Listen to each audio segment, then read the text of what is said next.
নমস্কার বন্ধুরা, মুন্নির পাকশালাতে সবাইকে স্বাগত। আজকে একটা চাটনির রেসিপি শেয়ার করব। রুটি, লুচি, পরোটা, ধোসা, ইডলির সঙ্গে যে ধরনের চাটনি খাই, এটা সেই ধরনের চাটনি। তার জন্যে আমি সমস্ত কিছু গুছিয়ে নিয়েছি। আমার লাগবে হচ্ছে পেঁয়াজ, রসুন, কাঁচা লঙ্কা, টমেটো। এবারে একটা ফ্রাই প্যান বসিয়ে দিলাম, আর ফ্রাই প্যানের মধ্যে প্রথমে কিছুটা সাদা তেল দিয়ে দেব। তেল গরম হয়ে গেলে প্রথমে রসুন কুচি, তারপর পেঁয়াজ কুচি আর কাঁচা লঙ্কা দিয়ে একটু ভালো করে লাল লাল করে ভেজে নিতে হবে। এরপর 3টে পাকা টমেটো মাঝখান থেকে কেটে প্যানের চারিপাশ দিয়ে সাজিয়ে দিতে হবে। টমেটোগুলোকেও খুব ভালো করে ভেজে নিতে হবে, মানে যাতে টমেটোটা খুব কালো না হয়, কিন্তু টমেটোটা মোটামুটি নরম হয়ে যায়।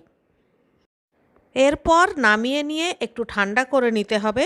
তারপর সমস্ত কিছু একটা মিক্সিং জারের মধ্যে দিয়ে খুব ভালো করে পেস্ট করে নিতে হবে।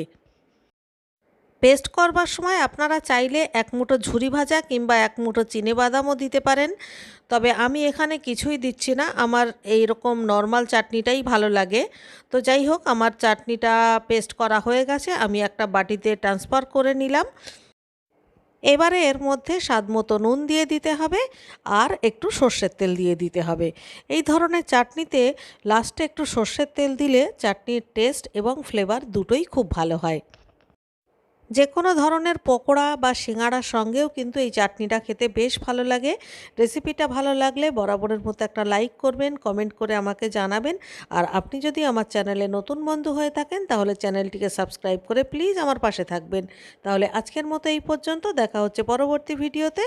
ততক্ষণের জন্য সবাই ভালো থাকবেন, সুস্থ থাকবেন।